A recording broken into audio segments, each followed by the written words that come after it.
ఆంధ్రప్రదేశ్లో తాజా రాజకీయ పరిణామాలకు సంబంధించి ఆ నేపథ్యంలో ఒక మీడియాధిపతి చేసినటువంటి వ్యాఖ్యలు అవాంఛనీయంగా ఉన్నాయి, కొంచెం అసభ్యంగా కూడా ఉన్నాయి. సరికాదు అని నేను నిన్న మధ్యాహ్నం ఒక వీడియో చేశాను. అది కూడా బాగాలేవనే గుర్తించి ఆయనే ప్రింట్లో తీసేశారన్న విషయం కూడా నేను చెప్పాను. నేను అది చెప్పినప్పటికీ ఎవరు దాని మీద ఇంకా స్పందించినట్టుగా లేరు. నేను చూసినంతలో టైమింగ్స్ అన్నీ ఉంటాయి కదా. ఆయన పేరు కూడా నేను చెప్పలేదు, ఎందుకని విషయం ముఖ్యం. పేరు చెప్పిన మరుక్షణం దాని మీదకి చర్చ మళ్ళీపోతుంది. ఎవరెవరు వాళ్ళ వికృతమైన ధోరణులతో వస్తారు. కావాల్సింది సరికాదు, అట్లాంటివి ఉండకూడదని కోరుకోవడం తప్ప దాన్ని పెంచాలి అని ఎవరినో చేయాలని కూడా కాదు కదా. నిజంగానే దాని మీద తర్వాత సహజంగా ఆయన ఏ పార్టీని ఉద్దేశించి చేశారో వాళ్ళ నుంచి వచ్చాయి అవన్నీ రకరకాలు. కానీ ఒకడు విదేశాల్లో కూర్చొని వికృతమైనటువంటివి మాట్లాడేది, విద్వేషం వెలిగక్కే ఒక దానికి పంచని పేరు పెట్టుకున్నటువంటి ఒకడు. నేను ఈయన పేరే చెప్పలేదు కూడా ఆయన పేరు చెప్పడం అనే ప్రసక్తి అసలు ఏమేమి రాదు కదా. చాలా నీచ్ పంచే అది. చనిపోయిన ఒక మహిళను గురించి ఆయన పేరు వాళ్ళ పేర్లు పెట్టి కరుడు కట్టినటువంటి కులద్వేషాన్ని కక్కడం చాలా ఘోరమైన విషయం. ఈ మాటలు తరతరాల నుంచి ఒక కులాన్ని గురించి ఇంకొకరు చెప్పుకోవటం జరుగుతుంది. వీటి నుంచి బయటపడటం కదా మన సంస్కారం, మన నాగరికత. మేము పెద్ద విద్యలు నేర్చుకున్నాం, విదేశాల్లో ఉన్నాం, కోట్లకు పడగలెత్తాం. మానవత్వము కనీసమైన సంస్కారం మర్చిపోయాక ఇవన్నీ ఎందుకు? ఒక కులాన్ని బూతులు తిట్టేసి ఇష్టం వచ్చినట్టు తిట్టి నేను నిన్ననే చెప్పాను.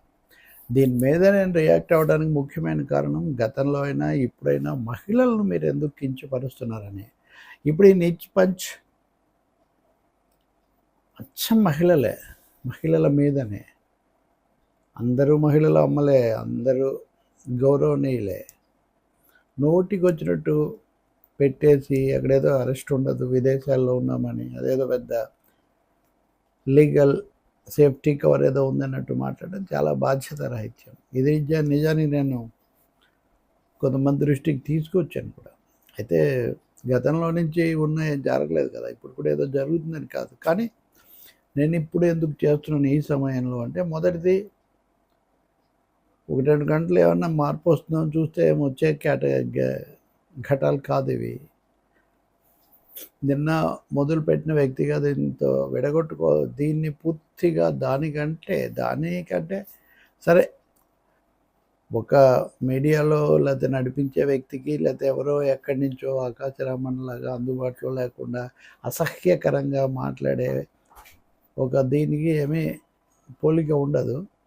కాకపోయినా దాన్ని రికార్డ్ చేయటం అవసరం కాబట్టి నేను ఇప్పుడు రికార్డ్ చేస్తున్నాను. దీన్ని చాలా తీవ్రంగా ఖండించడమే కదా, అసలు ఇలాంటి అసహ్యకరమైన ధోరణులను అరికట్టడానికి ఏం చేయాలన్నది కూడా ఆలోచించాల్సిన అవసరం ఉంది. రెండవది, ఇంకా ఆ మీడియా వాళ్ళేమో తమ మీద దాడులు జరుగుతున్నది ఇది అంటున్నారు.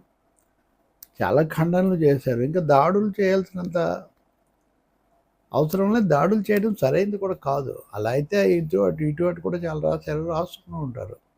కావాల్సింది పరస్పర ద్వేషము, అసహ్యము, అసహనము, వాటి నుంచి బయటపడడం తప్ప దాడులు చేసుకోవటం కాదు. కాబట్టి ఎవరు ఏ పక్షంలో ఉన్నారని కాదు, అక్కడెక్కడో విదేశాల్లో కూర్చొని ఇక్కడి వ్యవహారాల మీద విషం కక్కుతున్న వికృతమైన గొంతులను వాటి నుంచి విడగొట్టుకోవాల్సిన అవసరం వీళ్ళందరికీ ఉంది. అది లేకపోతే మటుకు పరోక్షంగా వంతపాడినట్టే అటైనా ఇటైనా.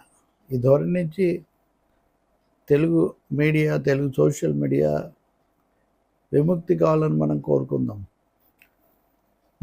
చనిపోయిన వాళ్ళను కూడా నీచంగా తిట్టేటటువంటి వాళ్ళను పశువులు అంటే కూడా అనవసరం. ఎందుకంటే పశువులకి వర్తించాం, అంతకంటే అధ్వానం.